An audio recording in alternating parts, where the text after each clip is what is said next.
Wow, ayan. So, nag-aaral na ba si Miggy? Ayan, saan ka nag-aaral? Auntie Titi. Ate, titi. Gusto mo, ipiin mo ko? Piin mo na lang ako, okay lang? Papa. Yun, mamaya pipiin ako nito, di ko medyo maibigan eh. Medyo choppy. Ayan. Okay, who's with you here, Miggy? Ha? Hotdog. Oo. Ayan, so sino kasama mo dito, Miggy? Mami. Mami and? Daddy. And? Ate. And? What else? Mama. What else? What else? Ginaya mo lang ako. Ayan. So by the way, Miggy, how old are you once again? Ilang taong ka na nga ulit? Paul.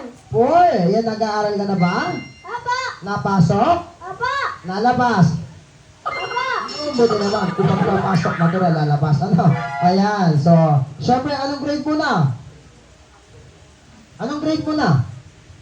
Papa. Grade 4.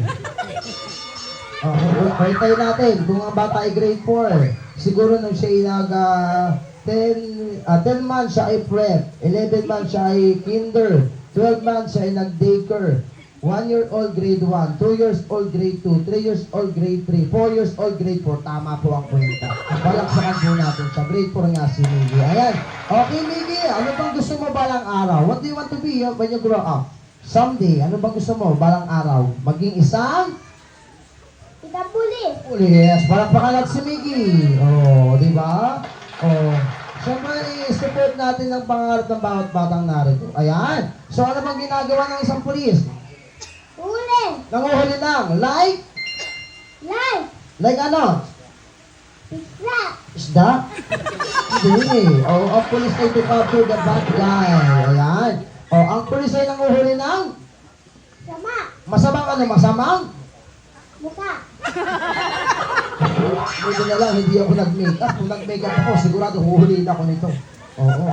Ayan, so hindi ibig sabihin masamang mukha. Okay, masamang?